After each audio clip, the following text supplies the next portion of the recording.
One. Good morning. It's such a great day to have synchronicity. I am so excited for our next guest. We have the founder of Becoming Awake, Rita, with us this morning. Good morning. How are you today? Good morning, Shakira. Thank you so much for having me. Thank you for joining us and getting up with us. So tell us about you. So I would say primarily, first of all, I'm a mother. I have 3 kids. They are young adults and teenagers now, and that's quite the journey. Yes. If you have children, you know what I'm talking about. And I'm also a wife, so that's another very significant relationship. And then also I coach. I help stressed out professional moms, so people just like me who are moms, people who want harmony at home, but they also really want to build a career and they're really struggling with trying to control everything, trying to please everyone, trying to juggle a lot of balls. And I totally know what that's like. And I've Yes. had my own struggles with it. And so I've decided to share what I've learned so far with other people. Wonderful. Really good. Tell us about Becoming Awake. How did you come up with this coaching program? And tell us all about it. So Becoming Awake came about after many decades of struggling myself around why I wasn't getting where I wanted to go, why I had a lot of the material privileges, if you will. I wasn't trying to pay the rent every month. I had enough to eat, but I wasn't happy. Just wasn't happy. I was always feeling like there was never enough time, never enough love, never enough stuff for me to do. I felt like I was trying to earn everything all the time. I just didn't feel like I deserved a place in the world without constantly striving and, trying to get it going. Yeah. Um, and so when I had 3 little children at the time, 4 and under, and I was trying to build a business around health and wellness, Mm. everything started imploding. If you can imagine trying to be on the phone selling a product with a toddler on your knee, or Mhm. crying in the background, or you're coughing and you're selling health and wellness products, doesn't go over very well with potential clients.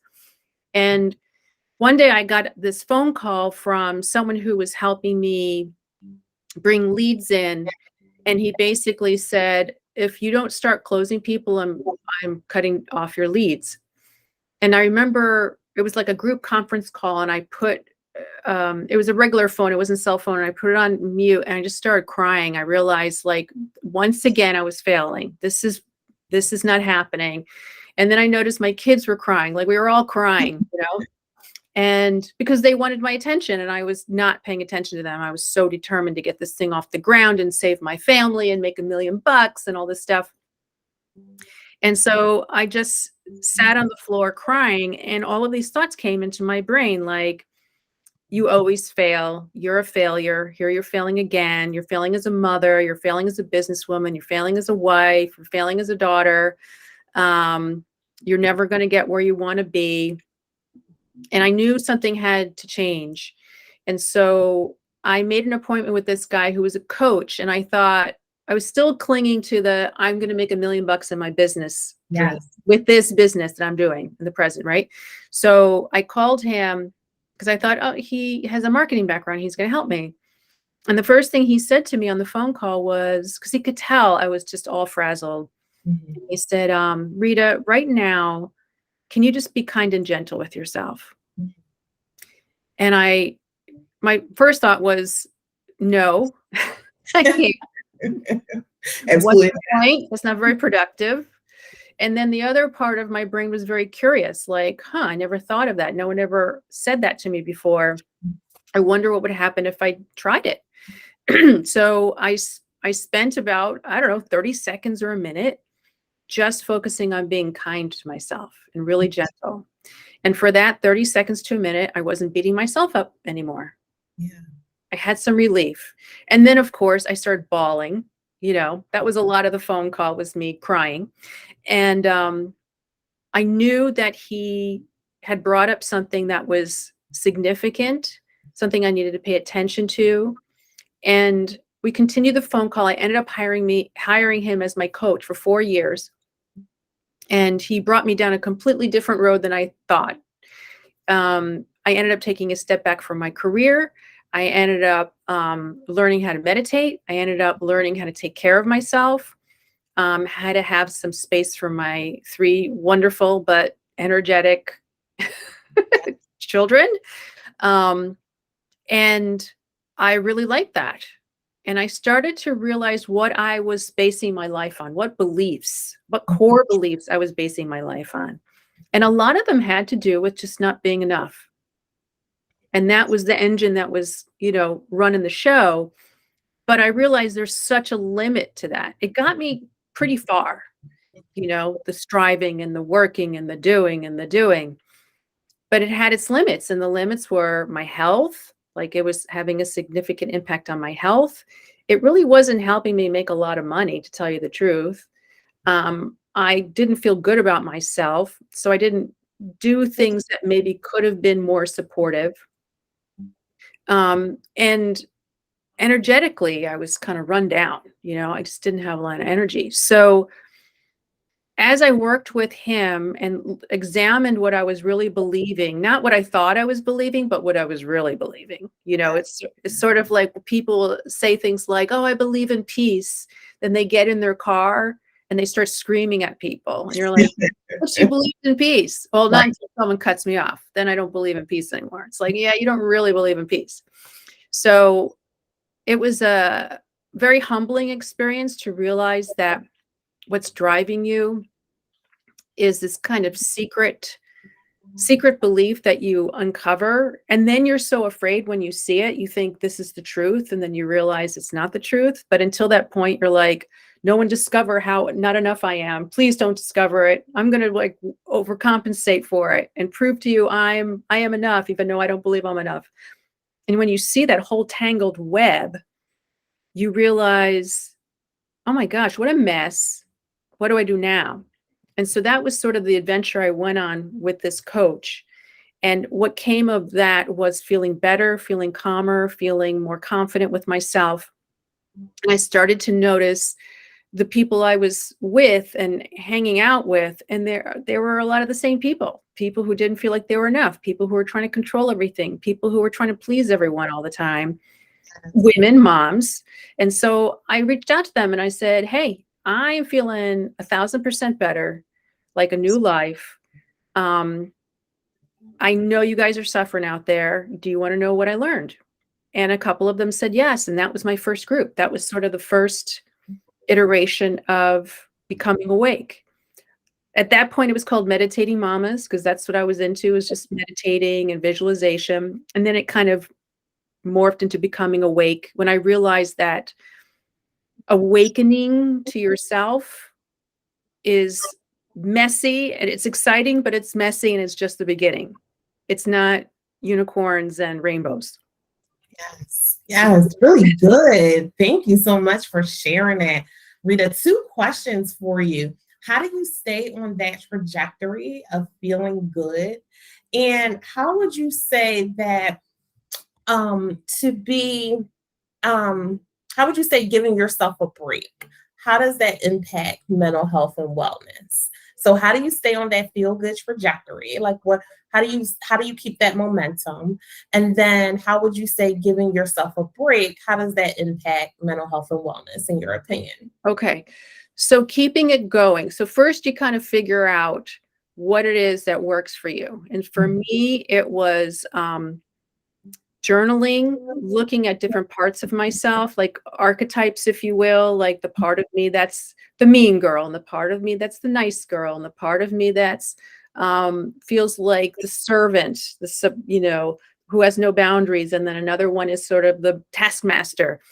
So I discovered these different parts of myself and did a lot of journaling about what they were about and what they really needed. And then I was able to kind of have they change, they start changing and working for you instead of against you, if you will. And so once I figured that one out, I just started noticing when they were in action. I started noticing when they were coming in a destructive way, in a saboteuring way, for instance. Like taskmaster is a great aspect of your personality, helps you get things done. But if it starts to sabotage you, it can be pretty bad, right? Yeah. You don't take any rest. It's nonstop. You can really run yourself down. You start doing things that aren't even productive or effective anymore. So part of it is noticing what's in play. So if you have a saboteur, and then switching over to the other part of your brain that's more wise, that's more centered and integrated. So this is a sort of foundational of what they call positive intelligence, which is a lot of what I do. And so it's taking those little tiny breaks during the day to notice where you are, and then shifting over in your brain from the saboteur to the sage. Mm. And that's through mindfulness, very simple exercises. Pausing, it could be breathing, it could be rubbing your fingers together so you can feel the ridges on your fingers. It could be just listening to a sound far away, coming into your body, whatever way you want to do it. But it's weaving that throughout your day. It's never a one-time thing. It's always a rinse and repeat situation. You're practicing it over and over until it becomes something that is semi-automatic, if not automatic, for you to do.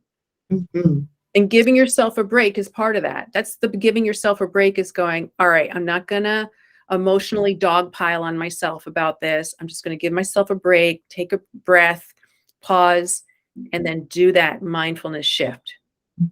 Mhm. Sounds amazing, right? Definitely sounds like it grounds you and kind of bring you back into this present moment. And just having that peace and that break is such a breath of positive fresh air. So that sounds amazing. So Rita, when you think about being aligned with your purpose, what would you say that means? To be in alignment with my purpose, it feels really good. Yeah. I would say the vision that popped into my head is a pipe where the water is running clear.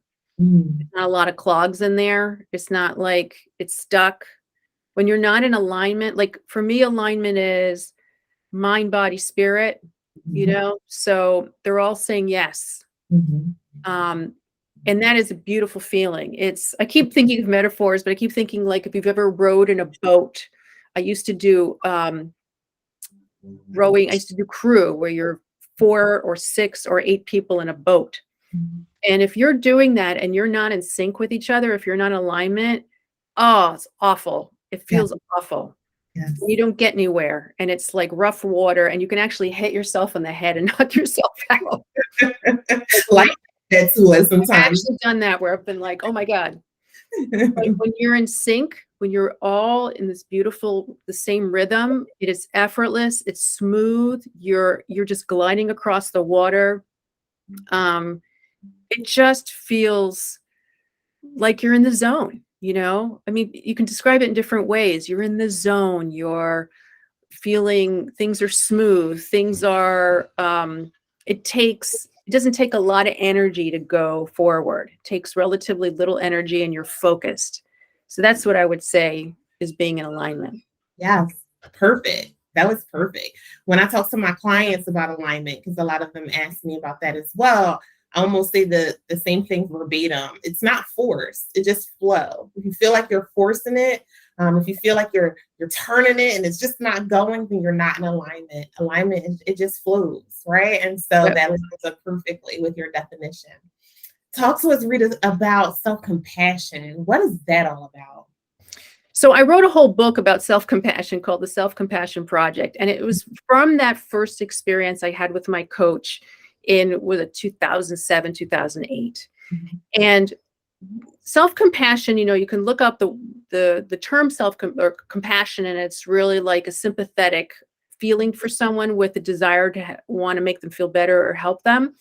And so having that for yourself it's really self-love. It's really seeing yourself through, if you're religious or spiritual, through the eyes of God. It's just connecting with yourself in a way that you're not beating yourself up, you're not criticizing yourself, you have very blameless discernment, you're clear, you're honest, but you're super kind as well.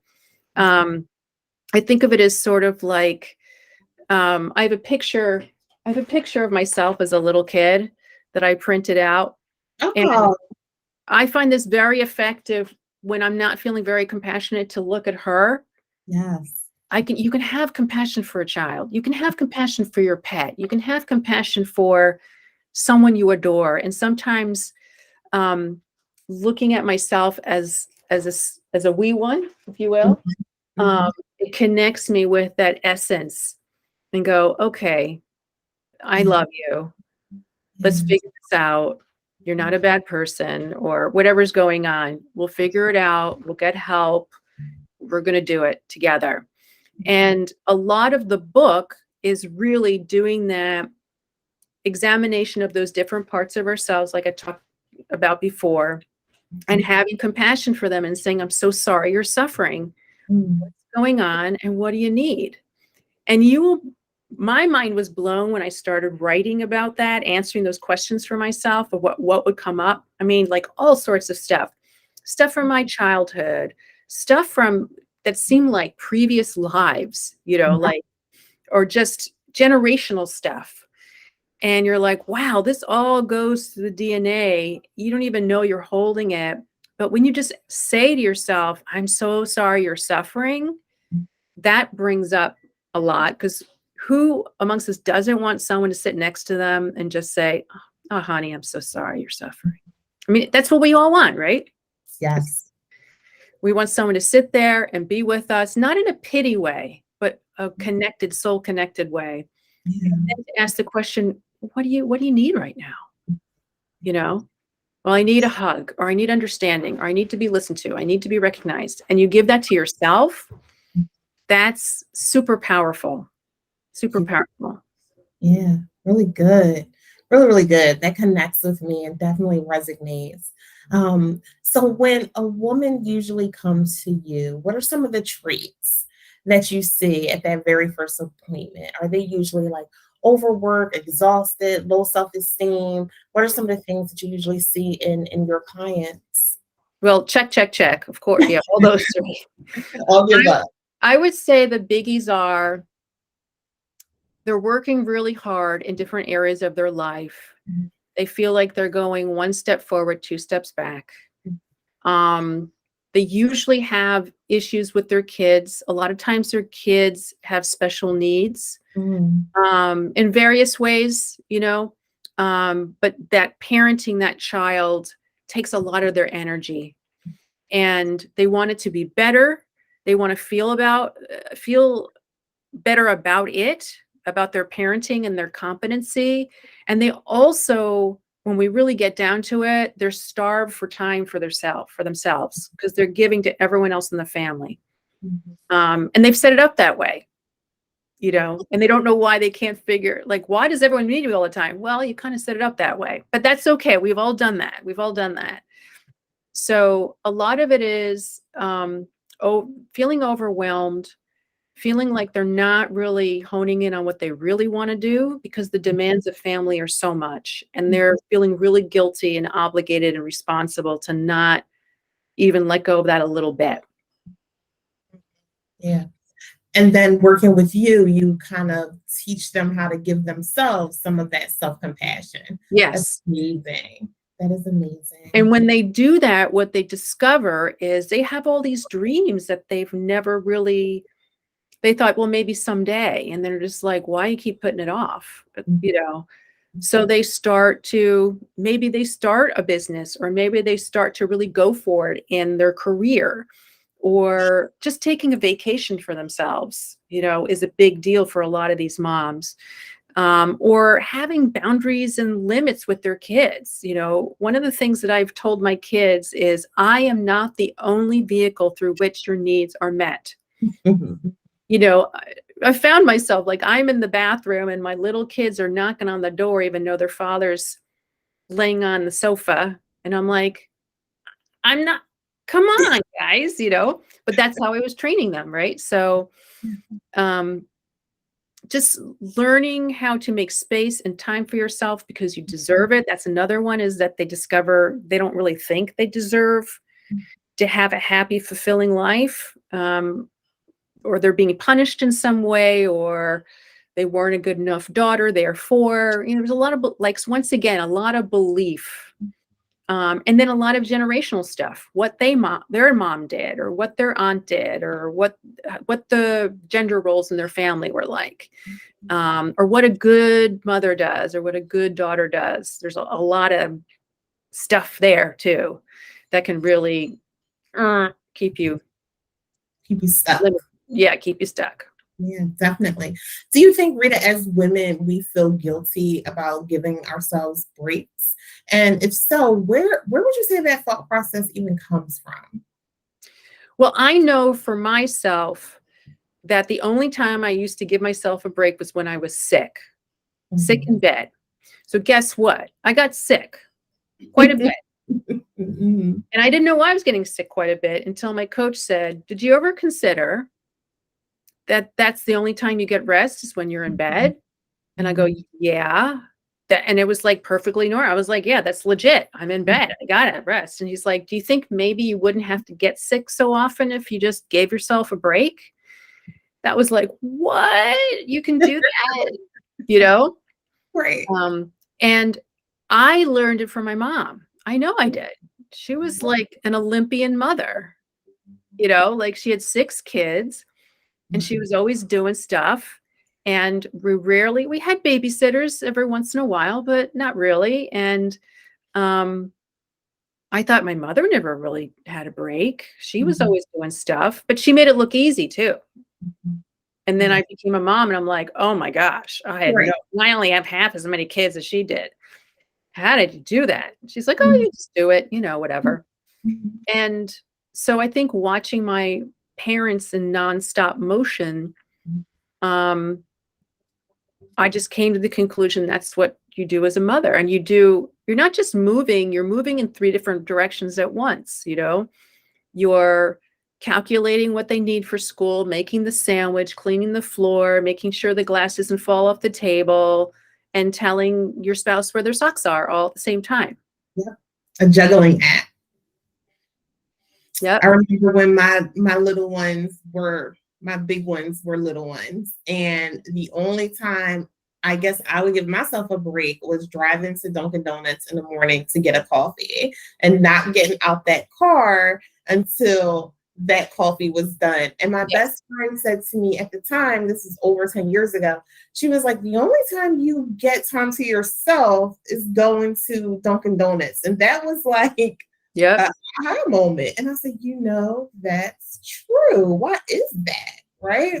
And so just allowing ourselves to give ourselves permission to take a break, right? Before we burn ourselves out, pour back into us is so essential. So it is. And some people need to get really sick before they really understand that. So Rita, when a client is coming to meet with you, what should they expect? Well, usually I talk to them in like kind of a discovery call. So we have a one-on-one call or a Zoom session. And I would expect a lot of questions. So I ask a lot of questions because I'm trying to figure out what's going on with them and what they need. And then usually there's some sort of technique or exercise or strategy I teach them to help with whatever's going on in the moment. And that's just something for them to practice and work on and hone over time, not as another thing for me to do but this is an act of self-love. I'm going to do this thing as an act of self-love. And it could be a number of things. It could be a mindfulness exercise. It could be looking at yourself in the mirror and saying, I love you, or hello there. Or you're doing a great job. You're trying the best you can, It could be journaling. It could be a number of different things. But I try to figure out the big picture, figure out what they really want. Why are they talking to me? What's the big reason why? And then we come up with a plan about how we're going to get there. Mhm. So right during the discovery call, you give them something to help them in the moment. That's awesome, right? They get a takeaway. Yeah, I think it's important to have a little something, even if it's just take a pause before you send that email or write out what you really mean and then burn it. I mean, it could be as simple as that before, going on.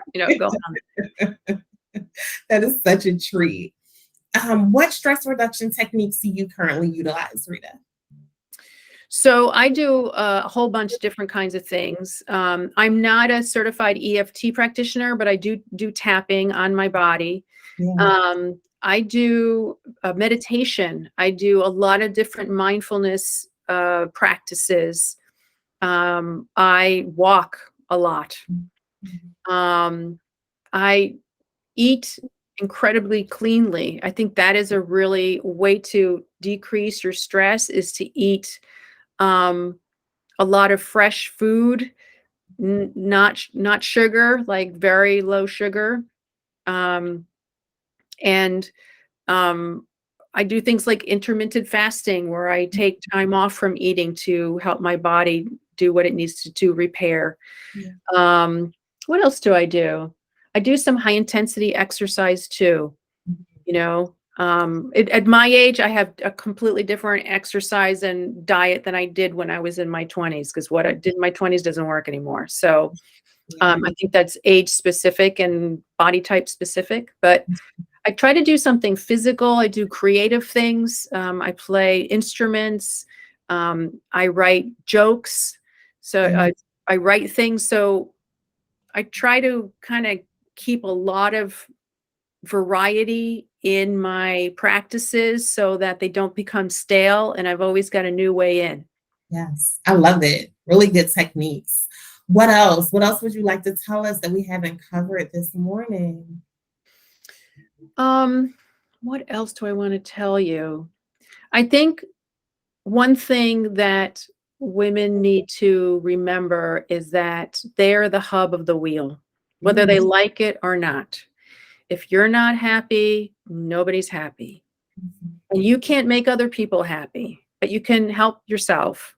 And if you can take care of yourself, like that old oxygen mask on the adult Please. first, right? Yeah. Then everything else is so much easier to deal with. So much easier. So taking care of yourself is an act of love for you and your family. That's helping your family take Yes. care of you. Making sure you are okay first. And if you're okay, then you can take care of everyone else. Words to live by. Definitely. You are singing my tune. Rita, it was so amazing connecting with you today. I am going to make sure all of your information is pinned under your video, links to your book, ways for individuals to contact you. Just thank you for coming out and joining us this morning. My wish for you, my goal for you is to continue to be brave, be magical, and above all else, be well. Thank you, Rita. Have a good day. Thank you, Shakira. It was a pleasure.